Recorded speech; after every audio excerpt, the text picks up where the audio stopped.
ke pauven tuni pathinin nizo ko thing ti chan ge damin hin pui zoven kim khat langa ho hen itila thu tham di tam ta nga zin ai wanga tu nai ho di lat di wa iti nizo ko thing di ta i revival zo ham ti ha kalung dok tu chung latest tu pun hi katat snai loi 25 December by him said kavet na lai tu chung tu pun sun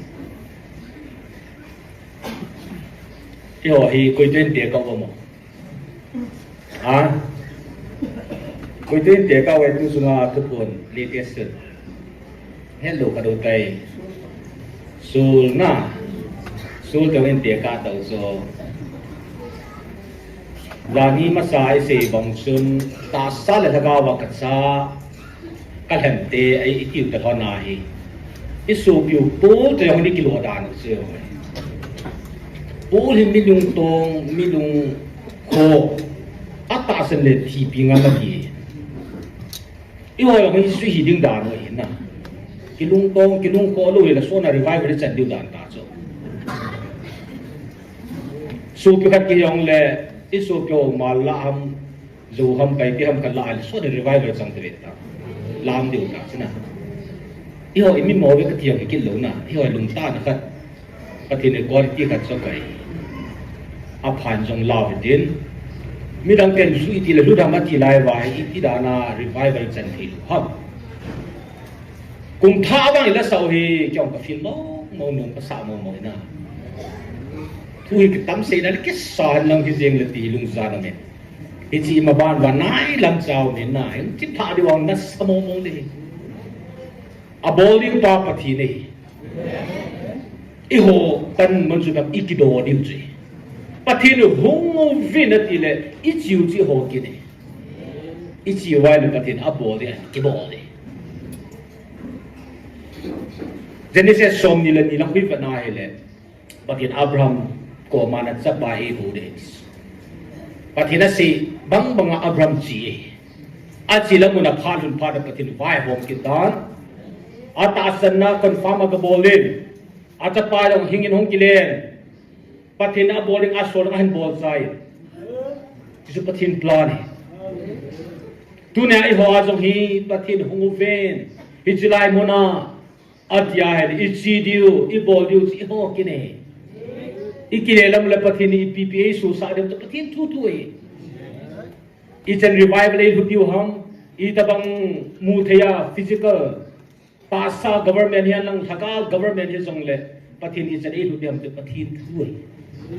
tu na ho bo thi pen ta chu itlai ban hong wi ai tu pon hoi ka vet si le kidang ka sa ji dan chu kidang be se ta avie vela ba giel ji Pati ni waktu alung lagi kita kasada dah. Kaya kat topik kaya kalau he, miham pahi we di sini tu na. Tu na miham pemai mei luwa ham pacung lu. Miham pacung he we di sini na. Miham pade sejiluhin patinin in sit jiwin. Ni ya doh apa. Pathin ati mati ke punga hong ting le wana lu pinan da la iho ko ma hong si iho pi pathin o za che hong na we lung thimu hi upgrade ki bol ji lo pathin ki suno ji vin pathin ki suno ji ting le abang le Gabriel han mangsi abang le Michael han mangsi ilu ata azin alaizin hetiem theji po vin mim hi ji uchun Gabriel hole Michael van Dilon phun ding ajong adelu hong ting le pathinin thangau bo hoy mong ki generalize hi chi mi tam pin abui pi i won ki bui pi lo a chom do oi welcome ji si hi chi chu ha phat chung nu naw hui lang aku ni hong song le i ho hi confuse ki chi da lo hi boundary ki het ta si ho thagao po ki mat jong le ase hui chan gi ta san itin ham dis enjoy ki bola itasan kibe bezi ko prupa hong zong le ko pru hoi ti wang wa hello ko prupa ni lo ham ti iki he lo wa amma ki ho hello amma to ki khen zo aki cho ho hun amo ko akan control lo hin lai siwa hong zong le pat se da lai hong ki le de u mai India sung lang ho lung gel hong se na lai le ki de China pa hong ki nin kide che kide akho hi lo hi pathinin hi cho chunga vai hom dinga you information boardinga vanoi le sina tu hi kan saying in you chapter hi tu hi you chapter hong ki close ding le another chapter va no ya dinga pathini ei goals hi cho zo se het sin dinga ta san ma sa ka phu do ka cha de ati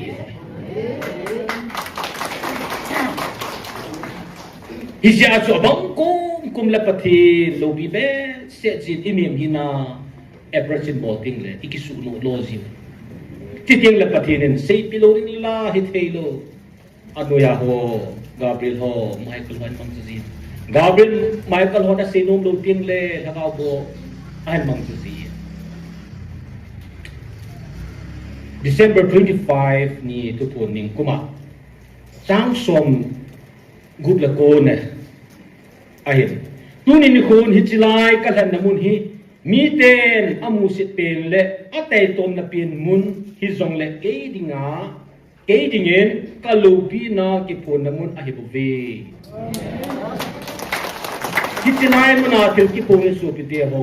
sam sa le thum sang thum ga na le pathin phathin na bon ho khat ni tin simenities tuna patin hitrai o e za sabi ho ta san lama ikal son thedi diwa I oza apaw hi inung gel zi zi diwa 69 a se na achun kalupi na ki phun namun ahibu ve ti su chalai mun hi patin alupi ni ti phun nam thaka wa hu san taw wa patinin amma kam chang tai lo vantil te ho zo aman sa nom lo chan ke ya closeness Hinay na innay ding le aman an pon to bezia abang ting le pathin zingin zong ase no mo se ne dinga ina khang ho le ita sa no iming hin ho ang san ba ting anui za ma van kino an ngan si ji a na van til te hon zong tu thiem lo ho ase nom lo ai wang ai ho ti chen thau I bui nau I het lo ati pom ting le anui la ma aban bana pathin an ngan si ko prupa hongin tin siwa hongin tin ai lo ba hele vungsu na chai na pathin hongin tin doi hongin tin ka hongin tin ai lo ba hele ipiham gulte ga azat hongin satan wa azat nam kim hong lo taloi si dia jong hongin tui dia jong hongin sampi jong hongin belzebul jong hongin hong lo taloi It's also say patin Israel munai alu pina amon thildang ase lo piu satan alo tataw bu hohet patin lo pina hong seu su yo het come in Israel tu munading hon zong isu to wen tu ni za ku hindi cha tawe hit sana eva akang wen cha dei bu pawe asana sa patin ni thamo wen yo ke kan ma jinta mun khan na tu jing tu zan zong online na hota pin ipa tuin seile ai lo wai ka to pino me ti izan no me whatsapp ma se ding ki se chin the phone a se ding kung karat kung kanin ru ji jong la phat nei lang le ti zu hi abul han se di telang abda om dan chu ki phit bu lo da chu ya chu pathin hi chana hi chlai mun ka lo pi na aki phone mon ahi bu ve ati ahi ya chu na amon chu ding le pathin o e za sa na pa cham cha ki ga no he apa tu sim zo mai la ji ke man mun sang ka thang po ni cho amun na he asang ani mun ya Hi cho chu ka lang pon ke man mun hoi ka lang poi ti so hi chu ki phun ti lai chu I het sau hi na janin evidence pun and season inung vet si ten lu sit ta nel la ki phung bo chu bo la ki phung bo chu na amma salang di da chu brenda lang ku ya even na lu sit ta chu chalai pathin ki phun kitang mo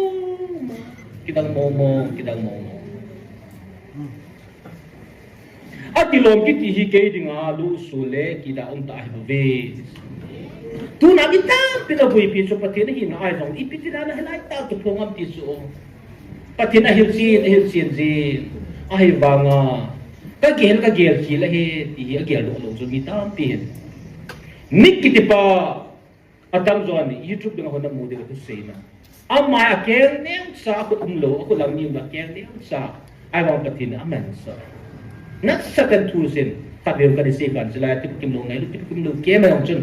ka be sim cham cha ka de se aman ataw la khana ko wo pakai nei lu se la ka he paka ka khot ka ke nei pi tin taw na ka mangi ti so pathin ei pi pu ti so pathin lo pi ni la si mi ya sana ai le pathin ei pi lo pa na so what should I do if you ka body hitam dile I need to change my heart ti so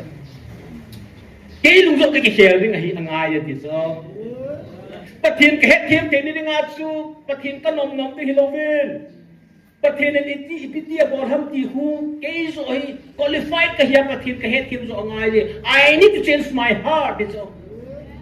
ta ta hu ka shela ke ka lung zo ka share ngai ti so do na ilai expect ibor na mun so hi ta alwa hi le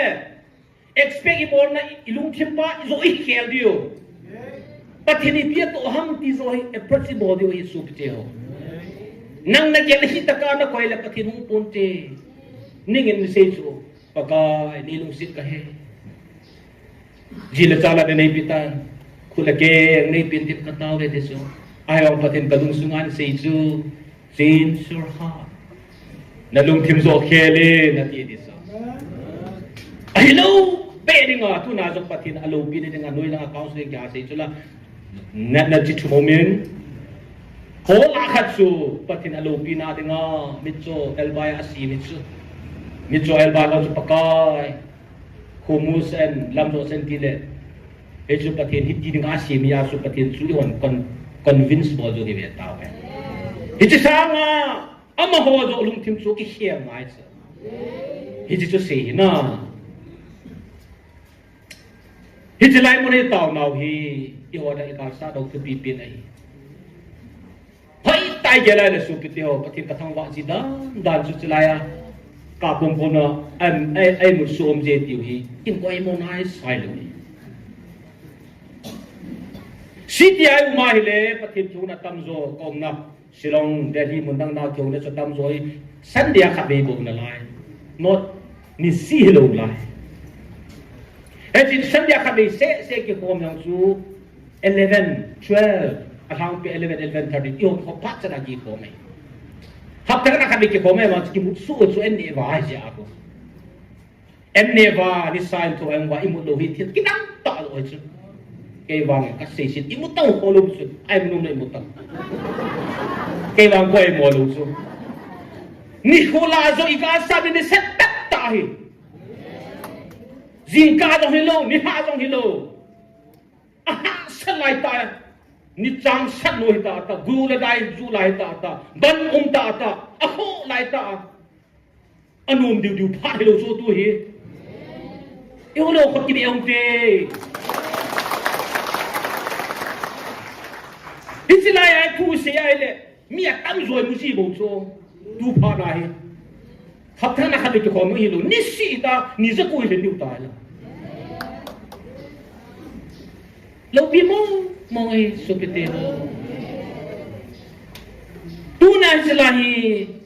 sim sen lo si sen lo il chin sen lo wa patin ta te ne san ta hi chalai mo ni politics bol na de wa hi van gam tu tiang le I dei cha dingai cha zo si I ki mai mu ti na chalai zo hi ya chu patin 69 a chu ka lo pi ki phon na mon a tu ve a sei pai pathi ne tu chung hin apa cha thakau thigan sei chen da doctor egin pastor article ka be jin da isi sangan sei chu ipam nan ông thì ba chú đi la cái việc cái gì cả chú, thì ba hi cái thiên hi là ngã hôm mà chấp bài nào thì chấp bài theo là ba ông đàn này in cái gì cái này tâm rồi, thế nào, in lưng mông thì gì rồi, mà chúng thì, counseling à khá xin cho hi, là counseling class hi lo chân, mà planner, cái thiên in Old Testament hi tiếng ai hi chấp plan dung ba chú, chấp ba mela chấp ba mà chum hiểm bên nào ngaju chapa khang kit hi he che chapa thi pa ma chu tu nya hu vilo hi he tu chen le hen ni ka sei ba ma ki pa lai chen a thi hi ve pathin hi cho chao hi ata san lo zam mang keu ta chu hi lai ta khu yu mi khu chang la mi choi pai la ka thi pia ka bol da ham thim gao ham thim be tia siu chu i gel chu be le yo wi ta sa da liang mong di lo bi be xian na la i gel to chale ki le ngol di chu pathin in chila hi ka lo bi ki phun na mo nei bo ve ati na Exodus bungtum sangai ga sining te chuta chun pathinin hinnai hi bein na ken phang te ni a konin na ken chu te ni sulha in lang hin izinamiti le natin na lai munjing song hi mun theng a hi ati Trang gục na sun, chu zong le pathian sun a season, kei mahi na pa dinga pathian su kahin, Abraham pathian, Isaac pathian, chule Jacob pathian su kahi ati, ita chun musin pathian su ave ngam tapur, amai akisip zingin ahi, pathian katay mo piwan. Hijlai din mo hi, hijlai mo hi isa. Tu na din na ziyang yung su, munti nga hi, mausi, nagyang na su ta, atis. Mausin pati na hiyan hetit pa na hi, pati na bet ngam lo su, asay na reaction su piham, ve ngam tapod, amay agisip ziyang na hi. Tu na sinaw ki pong pa hi, het him leo, han, mausi ba nga ibet ngam lo di, alo bidida dansu pakai kupuniti kong kiguniti kong bingam tiay nitumni ningani nihizani at tiapan ako o kikunan sungsun ang kigunan na sata di ding doon imiyam hina ahong ki doble na yung iga atama mimina ko na hindi kisunod daw sila hetiem lewhan mausi pang hetiem lewhan imay ikisip diyo sume Mausi na din naman sumuntiwi. Hizat mitampihin patin hiya le celaya ki pung akilompo ay bang patinin. Angay zano mitampi lung suto su kalu suedi. Ki ading akilom kitihi lu sule ki daon ta kahibu ve. Ya si wa mi hampat sumuhi ve.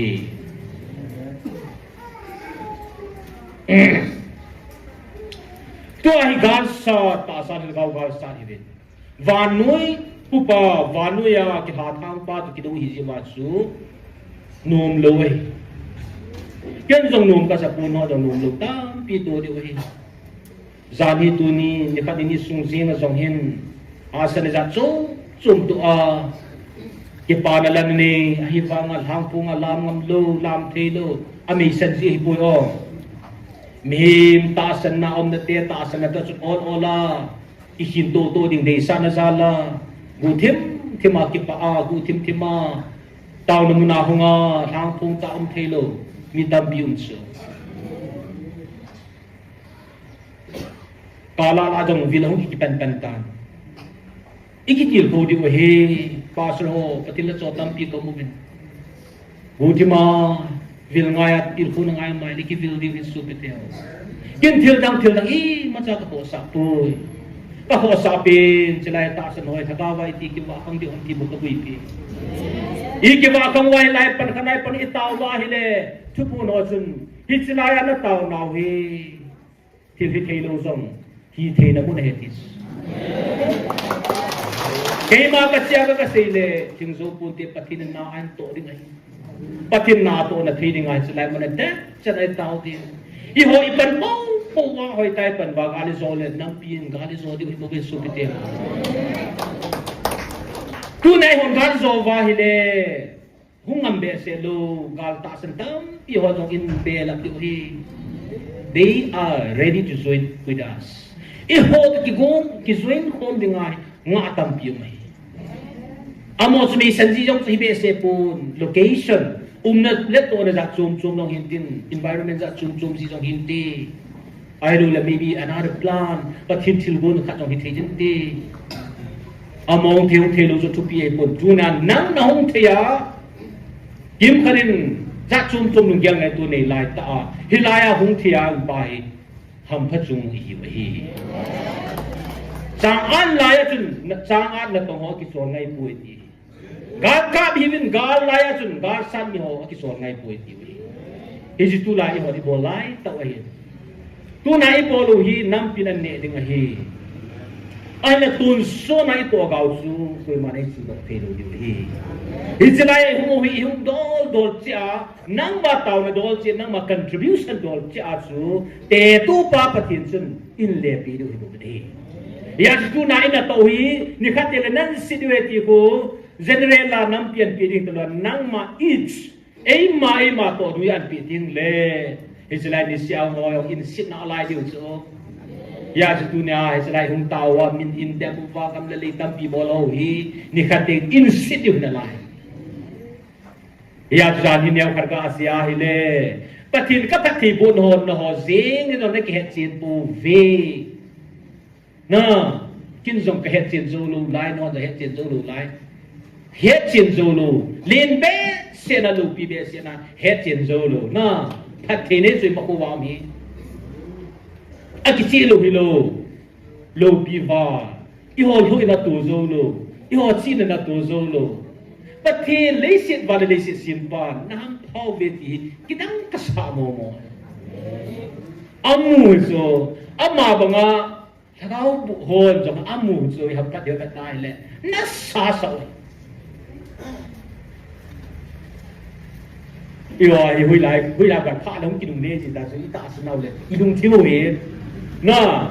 đầu chỉ ye xe họ có hào lục pha đóng cái đồng nê chỉ ta đồng thiếu về thì đó mà bất thiện mù thì ông ý đồ lời nói cái sao sao còn ăn điểm xe về đây thiếu cho cái là người đấy đồ bao đến hè nó lên từ ban cái hào bị lâu chưa hỏi na ban cái nó cho là thu PBS là PBS cái bà chứ vậy naวันนั้นจุดประเทศทิลซูนี่ลิสิที่เราเห็นหินโบลต้าที่กิเบียท่าเห็นกิตาวตาวหินที่รานาทิลหุยที่ว่าหินโบลต้าที่ที่โซ่ที่เราบอกทุกคนน้อยเป็นอะไรกิลเจจีหินต้องอากิลมีเหตุจากเหตุอย่างไรที่บอกกิลที่กิป้าไอ้บางกาลาเขาในนั้นเสียเรื่องลุงเลี้ยหันตัวนี้ดีสุดอนุองกิลวานะนูเตะแบบกินโกซีอินสุมาซาเตหิลดิงะIla katasan kasi boleh kat saten dia kan do itu asik jinji kelo ai lang apa hila ke ati tu sin hu thira ru chuna ila nga hung pala hoi alo pi ke mong ila nga mi ha chin thira la ki se chin zo lu ten tu ti sa tham pa ni ken the zo ku tim tim ma in pa na ko nga phone kan bol hi sa te ding CPU di di amo masanga ko ri ong ki jiu zam jiu zo na nu la pa na dat sa da ta sa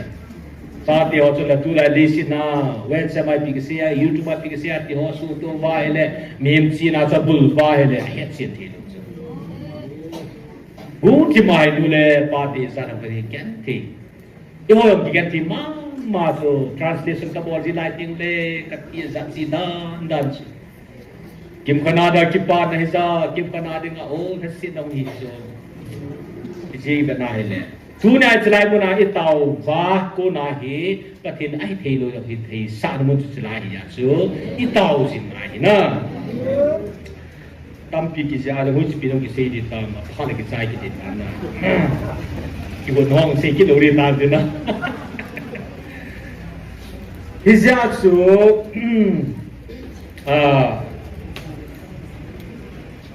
patin thu ki ti hoi tai ba na hele patin thu het le ne ki ti acha chum chumin mi dam bin patin thu het ko ta ani po po na ataasan tinataasan tabang condition na ataasan na o hindi do so Pharisee ho bang chu patin tu agil pinahe agil pinazui asang pina seipunga mi te chu bu ma chuan hat bol hi so ai bang atu simpu event kina hele ichi chuan pada chamkim bol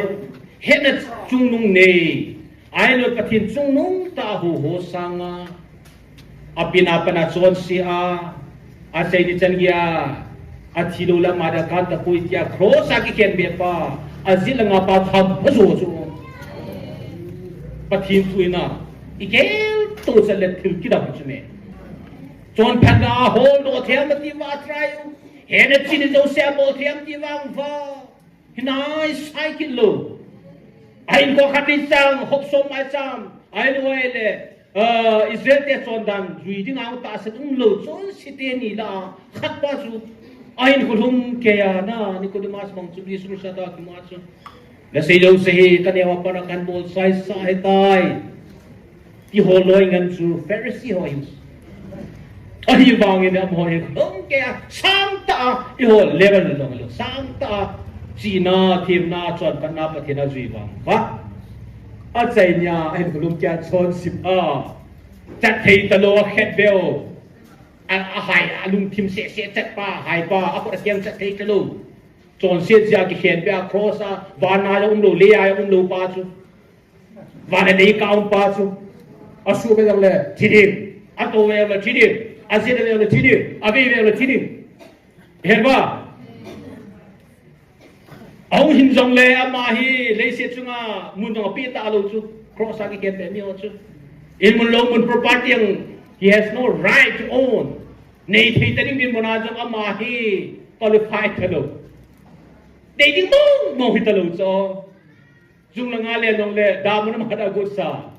asu atung azet ave mà chắc thấy ta lâu alung kim se chắc hi ta chứ ai vang ai chỉ là chú Giêsu anh cũng so, khi chỉ pa ham phát triển cái này là cái thiên tuổi hol này thế chứ na,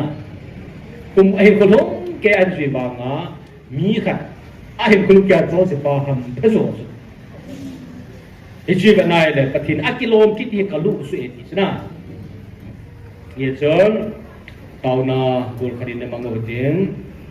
khi lái hiện tàu này cả mình mà sang ngồi chân. Exodus bung thum sang ayo kan simbo na chun Moses pathini na kem chu sulha ipizinam tile nadin mon sumun thi a hi an sen neris kiti hichi Jerusalem mun kiti Israel ke tau te hoya thiding amau culture chu piham ichi aile removing shoes, sandal, kenchut ki sulha kiti hi, it's a sign of respect. So khatsun, apupa anga na tongding achi ding aile, before doing the work, patinangan sina, apupa nangan sina na ato masangatsu, he or she must remove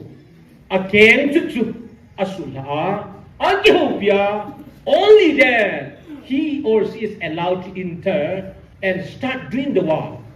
But hina alun apupa na ato masangatsu aken sa asulha din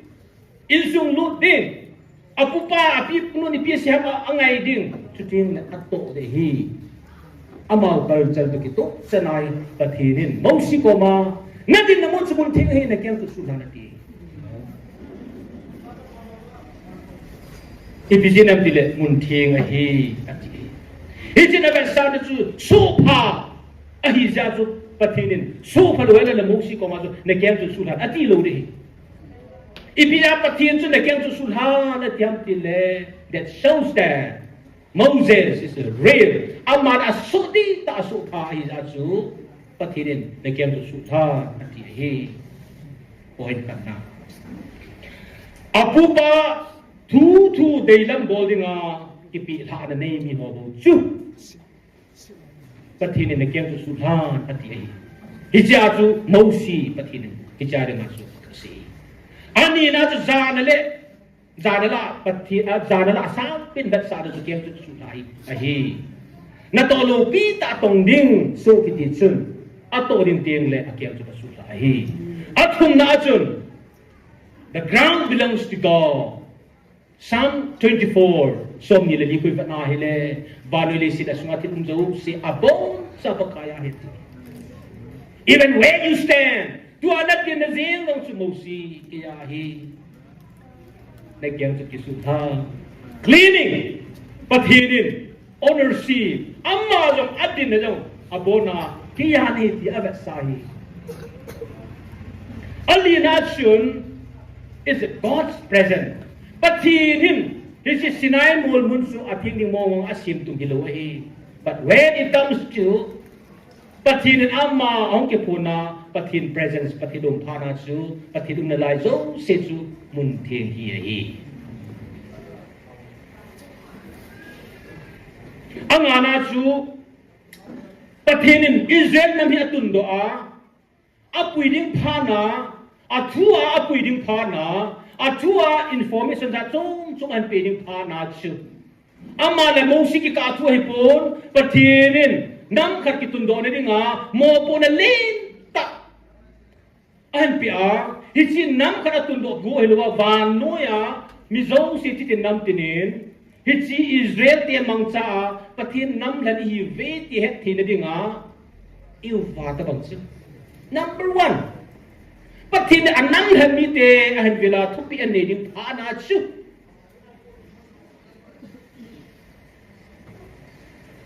nam namun sumun thiang hi athi pi pathin umta pathin ke mat confront ke mai tu ta an sei ding thu hi ke ngai patan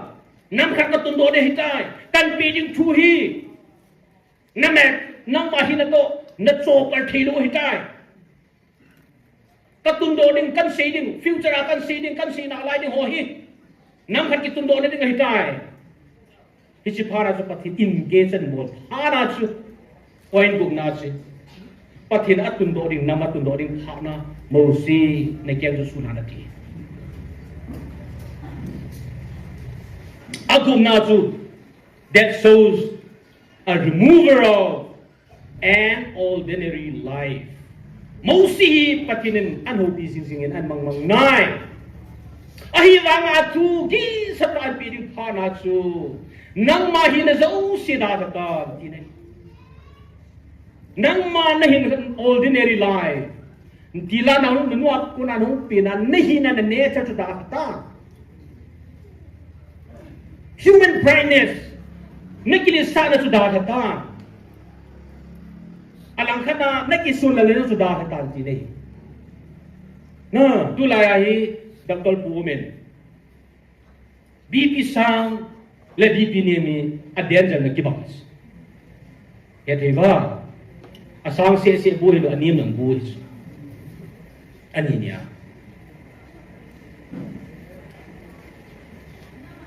izasu mosi ko mapatin Yesu nang mahini koi kata na ti nakisula le usiya koi kata ay farao ang anong kisuna na hin na chinatin usiya su tul koi ta tin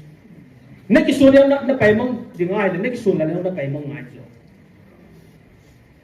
yung tarik group ning kuma tarik tum October la patinin sila ya tongdingan tiasu kisulal na kakana tamso kele kan sunite eci kasimnya ke ito It goes to both ways na. Anang mina chi chu kisun nam long la pai mong ni kisun la nom la pai mong dia tu kilo la pati tu ki go thei. Aku lang akan setan patinin amma te kehu dengan qualify hilo ting la Gabriel and Kier Sazia. Michael and Kier Sazia. Michael hot kehu dengan iho itasan na kami be setting le hataw kilo haja chumchuman man ji kati chuna. Patinin hitsulai mo na kehu dengan pong ting mai le. Pakai lam len siap tu san ko jun anim long dip sa mo lang asang sulhawin ako nang susang mo na kisu hitsulai mo ni. Kaya tujan kaya pagka ipi ka mo daham silaya nei ko ba ipi ka ni daham ipi ka mo daham ki sing na lai nei ko na wang ka pa agun ting su ka he na ko si pi ham kati na lai jo isun lang na lang ay tong katim na lai pagka iti ka mo di hizong iti hu ka mo di hizong kati siya. Israel Moshe patin na kimu pi IPCM kaya remove an ordinary line. Nang ma nakison na naming hina naming lunggel su pailha nakis. Duso ang lesalin ta patin na ipin sula. Nang ma ho mihim lunggel pailha nakis. Mihim lunggel asadi kiting le patinin katu saying hi say piling avat na live at kizia hita su insu ka azizi mo asadi na su ipirang apat hin Moshe ko ma nagyang susulhan at iham ti ahile submitting to God's authority patin patinin lin tahan man sana aninom na lahat ng makipilatan tinay. Arizantam piomin sa gibo gasin ihat sa gibo asarma na yizilo yatsa itaw na diyo hitsalay umuhi hitsalay muni atupi dato siyo pati hitsalay kamunting verse 69 kan sinta chula kalupi na kipon namun ahibuve midang tenwang akilompo kilomlo kaya kan luksum ta ahibuve tunay salay pati ki pupa hay tahet tin wahile tewan zong Moshe banga imimin zo si rimo ibodi ngai ipay la ngai mem gya zo si pay la di abalang si ho tupun si balang si mahile minang te tu se wa ko ta sa ni ve zo tu hi ve satan kichim na hi ve ti so tunay tu sula suda chum ta ki sa hi benatiso Hijoku to na hibuve atis. To na hindi kitilabang doon nasata.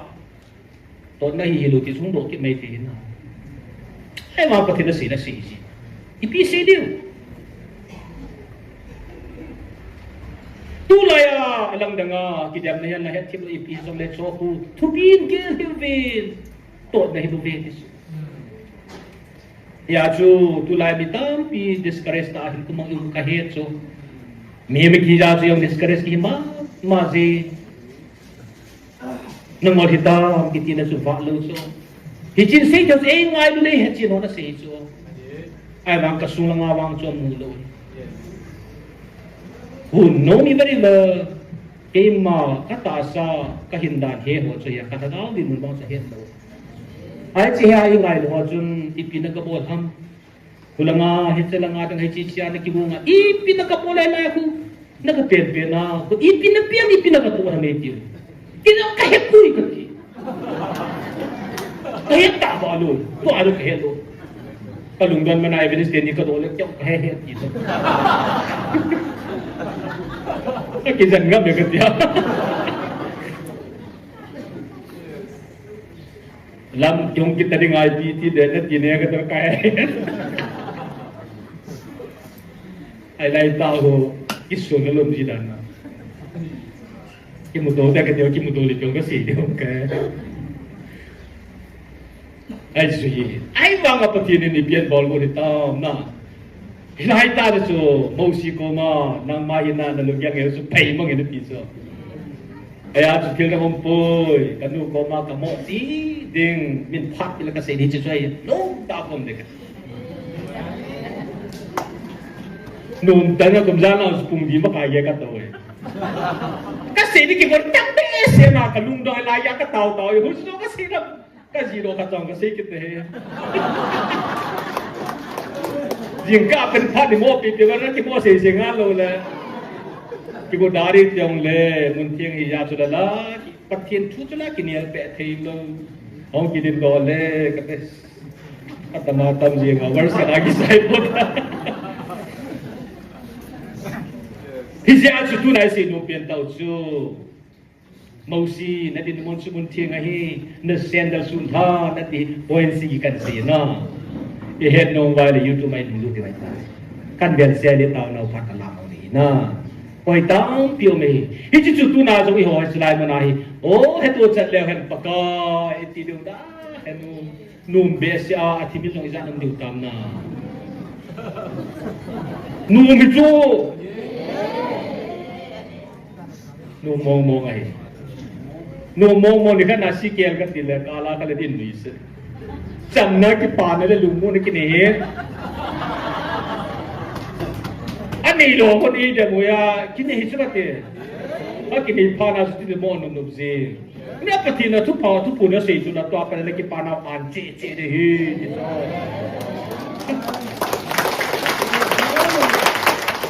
An je dia tu ai ibu je pau ye anai hi chakat. Yesus Kristus au pena su pung thum pati se pung thumi na pung wa kun ha ta sin phat. Bible team hall psychologist tam pe lekha team kun jan la pung thum le pung di ke ka sung hi. Ijlai satan the active do it. Pati ni ijlai ta thin kidang ta bol if you happen to wake up hijau nu zana na ka tung tung la tung di ka le ki thau da na pathir hinga hoitan taw na mong tiri ato atam zo ko there is the time pathin na sa ta jong active no hiji aki khan lai ta di su sa le su le zan ki khan lai ta bu pathin ada most special tiri ata so na ka de na wa tu sunga pathin Yesus Kristus pin phanan si do su ka su do le kidang ka sa he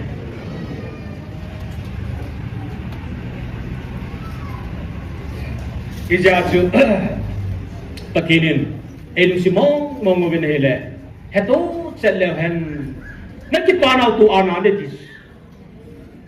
to ho hi na mi khati san nam ding ngai so tak tu he ding thuil pa no se so kon so ki akelu le ki pui thei lo he di so inam su ha kelu le pathira sim thei lo ya koi langai tiung ke pen ma ki he lo ye ai pi yang le lu hi ita sa na hoi li tai ko ngai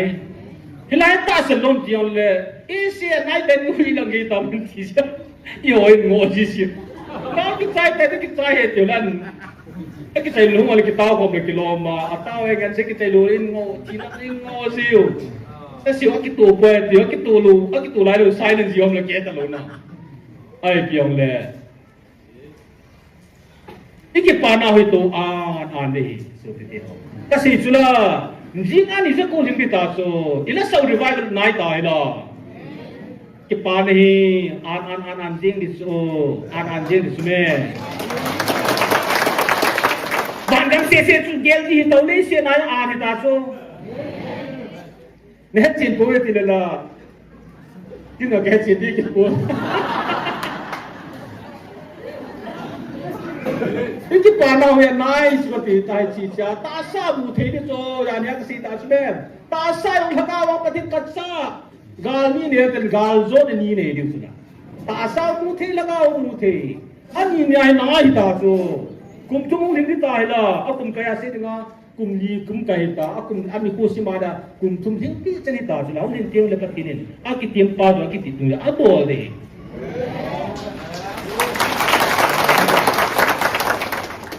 Noa ko magi kitimin, ani kitimin, ka kitimin. Tung luwa na ngay tum di sila. Kung sa ka na kum som ni, kung nga sui so noahin. Sa pa kung sa na kum som kung sui noahin so. Nasa mo mo eh. Amo sui le pa diya at til sining dim set kit na. Ni chang set kit na lai. Tui sao din mel mo mo pun lo sa. At pula mo horai dia pula pa diya.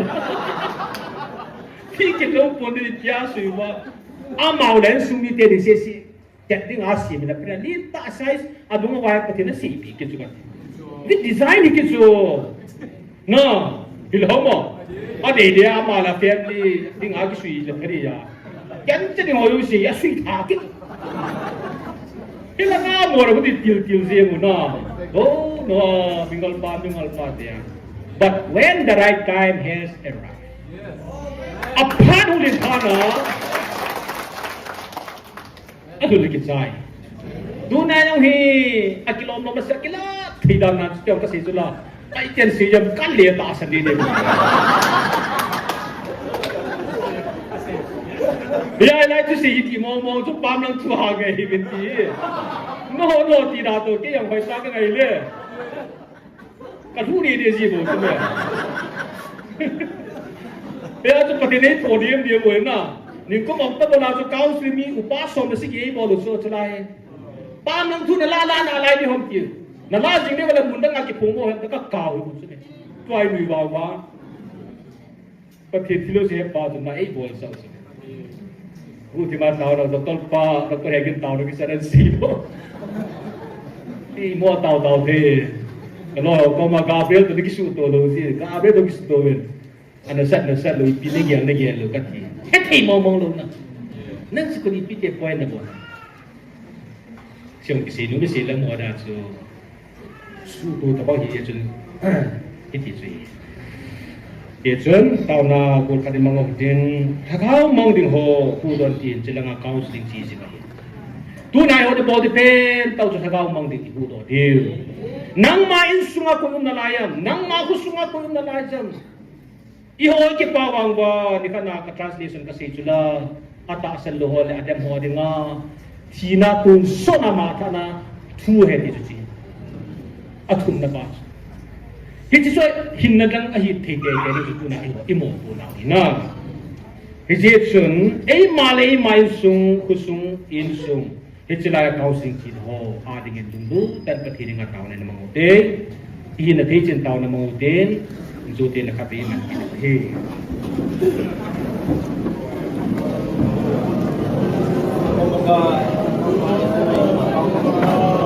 tu na kyo kan sung so se jong kan sung cheu wa paka hin na kani su hita nei lu lai kom kha wa hele ka thum na ka taw na wo paka i zakai bol the taw na ka nei ji tel nang man na tong jin nang ma na to su thil kidang ai thei lu hi thei sa patin nang na hi ai thei lu hi thei sa patin sun tu na ka thum ka taw na nei lo de sa win ka na ji shun na ka taw hi bi de song bo ni na at say na tao na kat le la kati sa diu sa su tao na chay di bin tin ta lam ka ni la sa diu su kalung ling vai kum le ti la su na or san ni ko su bin lang pa ka hung le ngin kati na tu lai ta hin ga san hi ziu he ta sala ma jong ka kum le ilung aling vai si thagaw la ma alung leng vai si hiji pa lai ta patini ko ba kalung leng bai kum le pakai hung leng in o iti ba nong ta pakai takin wa choi ding in ani ko bom den bible sang mun ka kan sim ding tao na point kan pun ding hiji pa no se da ni tai exodus se jun bung tu simu ven exodus bung li chang som na kan hi in sim bai ding ka te tao na point na de ka la no kan ni um ti sun hijun pakai jan aza ase bita mehem kam sim pa chu koi ham mehem pa mo le nanganga a mitso le kumulwa koi the chu koi ham pakai ki pa ke ma hi ka hi lu ham je chun tun si singin ke ma nang ma kam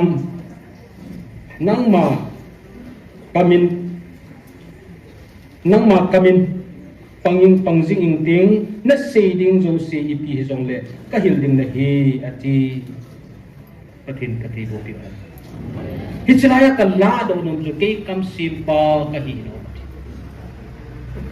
kam sim pa chu na sim pa hi nang sim pa kam le sim pa chu pathi ni ai le pathin iza kai sim pa chu thu po chun kidang ta Israel sim yung sao ta ding ji se thong de na het sao Nagul wa vulo hoti so. Tin kasilo. Asimpa na siso. Tin khat nakuli ava vulo ta so. Pathinin zong adat mo. Ay tayo na. Ay nabang tabo na tiro ay ta so. Pathin adat mo. Adat mo ho suyon ipiyo ikikiw pidiw.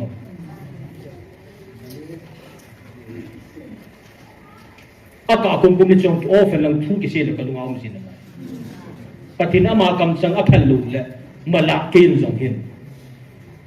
Ditila yung isinulog hin mo siya. Azizu, at su na lodi ka na at su kale, tuwizang zizu. Ezo, wano yung nabek, sa tanong abet ay yaso.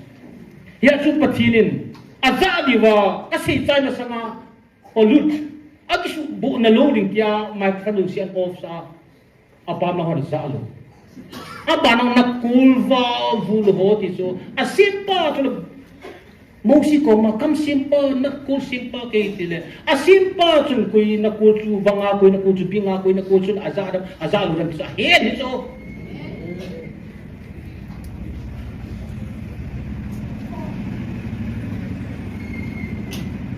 Disiachu Dunia ni, iyo ni buat video pentau su, terdak macam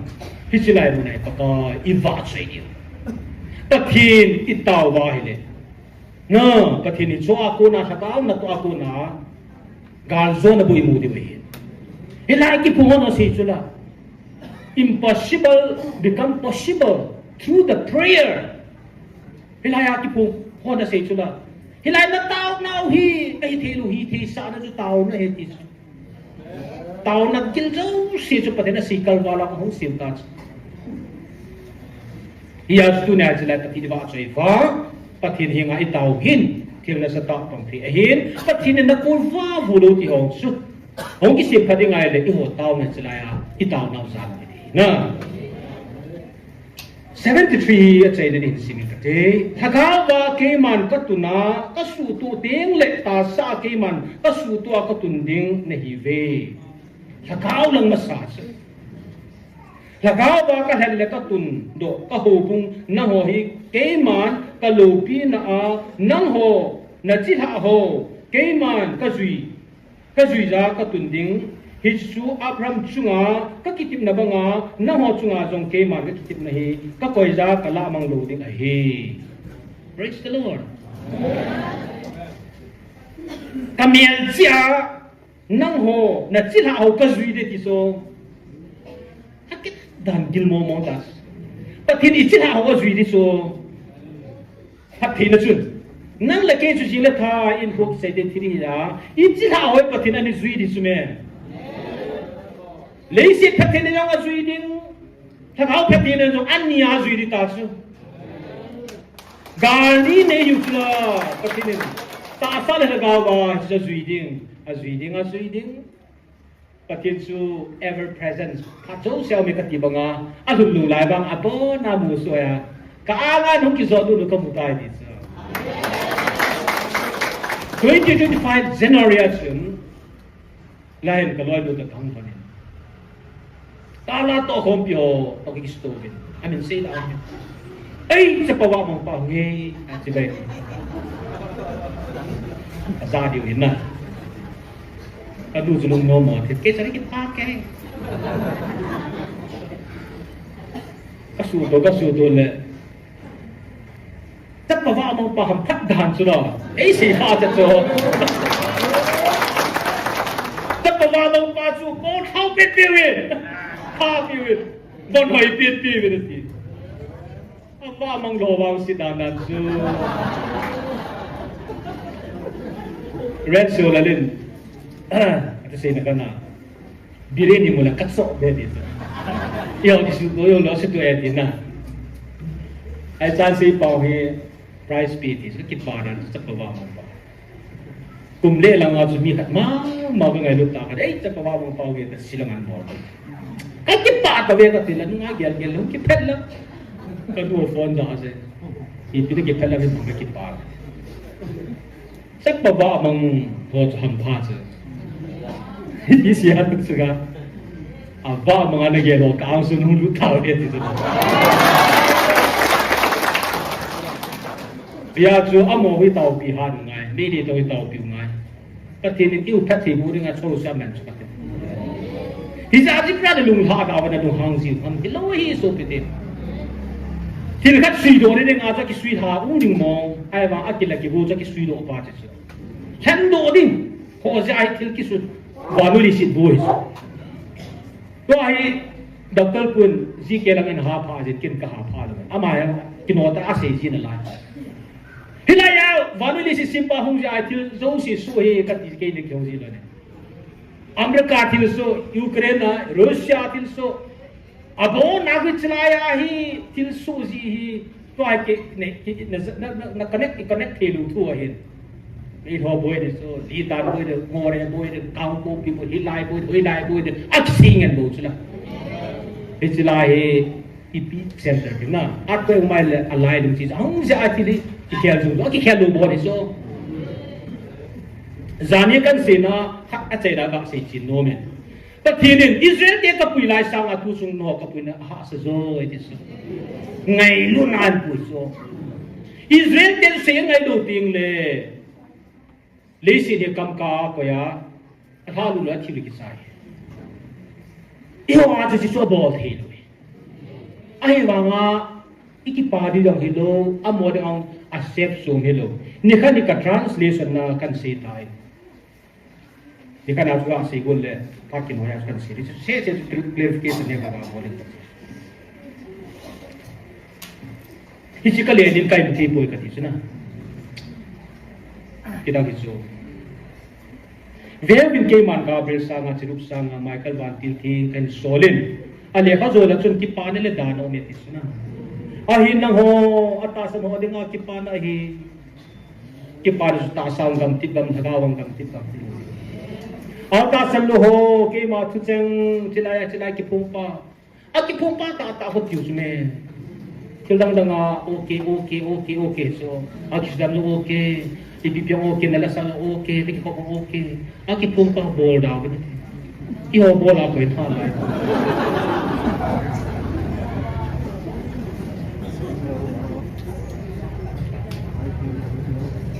at tasan lo ho kay ma suchang le o chang say that ma dem ho dinga to so na hingkit kalo dinga ma tha na thu